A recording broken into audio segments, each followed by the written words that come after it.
Hello guys, welcome back to my channel. It's your girl, Star Flames, and we're back. Diddy has been convicted. He has been found guilty. He has been found guilty on 3 of 5 counts. Now, I'm very disappointed that they did not find him guilty on the sex trafficking of Cassie and Jane Doe. But while I'm disappointed, I definitely understand why it is that he was not found guilty on the sex trafficking because what, you know, naturally, and if we're being analytical about it, there was some kind of consent to these women having freak offs, even though there were moments that they were saying they didn't want to do this. So I can definitely understand that. Now, he is only being convicted on 3 of 5 counts, which are both transportation for the purpose of prostitution, aka the Mann Act. So for that, he can face a maximum sentence of 10 years for each for those counts. But I don't think Diddy is going to do 10 years. I think Diddy is going to do 4 to 5 years behind bars, because if you look at how the mess with the juror, you can tell that there's tampering, allegedly, in this case, I believe. I believe there was also heavy witchcraft use in this case, because I've been watching Rotten Mango. Rotten Mango picks up on things that the average creator does not pick up on. Now, what Rotten Mango has shared with us is that Diddy has a book of some sort, that he has, like it's orange, and he had another thing in his hand, which is given some kind of ritual that he would perform during each court session. Those things were not illegal for him to have, neither were they illegal for him to take into the courtroom. Please don't quote me verbatim on what he had, but he had 2 significant things in the courtroom during each trial as per Rotten Mango. So I do believe that this case, it had a lot of witchcraft heavily involved. And it's not because, I'm a firm believer in those things. Like, I've been looking at other people's comments, and I've been like, people outside of YouTube, they can see it. People who says they're from the spiritual world, like, do you know how they have these street discussions and corner discussions? And do you know how you have that prior warrior who picks up on these things? A lot of them had picked up on it. Some of them, they have even done a YouTube video on it saying that the verdict is not going to work out as the public thought it would.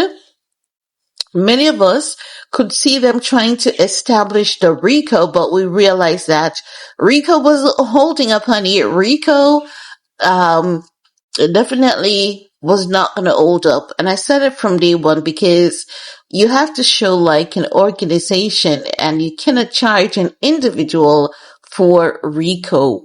And the only way they could have charged, other people was like Christina Karam and everyone else. But the entire case is just so weird. Weird AF, if you ask me. Now, today's Wednesday, and according to the reports, they're saying Wednesday morning, about an hour after jurors arrived and went straight into the jury room, the foreman sent a note out to Judge Aron Subramania telling him they have reached an anonymous verdict. And then they went into the details of the anonymous verdict. All told, the 12-member jury, 8 men and 4 women, deliberated for 2 full days before reaching their final verdict Wednesday morning. The jury came back Tuesday, so this is, Tuesday, and they said that they had a verdict on 4 of the 5, We did a video yesterday talking about that, but they were unable to come to a verdict on the RICO charge, just as Judge Mathis had predicted, and other people predicted this as well. I predicted it as well. Even before the trial began, I was saying I can't see RICO because where are the other people who are involved in the RICO, and why were other people being spared? And this is how you know Diddy has some really powerful people protecting him, because it may seem as though he was not protected during this trial, but he was definitely protected, because I don't know how a lot of things slide and more did not come out. You could tell that he was paying off people every opportunity and everywhere he got the chance to. Now, the trial, as you guys know, it featured nearly 7 weeks of testimony from 34 witnesses, all called by the prosecutors. Diddy's defense team rested their case without calling a single witness, including Diddy, and instead simply claimed the government failed to prove its case beyond a shadow of a doubt. Diddy's legal team made a smart move, though, by not calling any witnesses, because what are they going to say? You know, these women were not involved in freak-offs after all the towels and the transportation of narcotics, and you better get back to your job, and this is your job. And, you know, after Jane Doe basically spoke about throwing up after having sex with 2 men, then after she threw up, Diddy was like, good, now you're ready for the third. I cannot see, and I cannot understand the sex trafficking portion. While I can understand it, like I'm half and half. And maybe the jurors were, you know, exactly like that, you know, half and half on that decision as well. But they were given a guidance form for them to go with. And as such, I believe that's how they arrived at a decision that they never possibly, I'm just saying that. I'm just saying maybe they never wanted to arrive at that decision, because I don't see how, you know, he got off on that sex trafficking. Now, many people are saying, again, these charges could land him 10 years behind bars, but I don't think it's going to land him 10 years behind bars.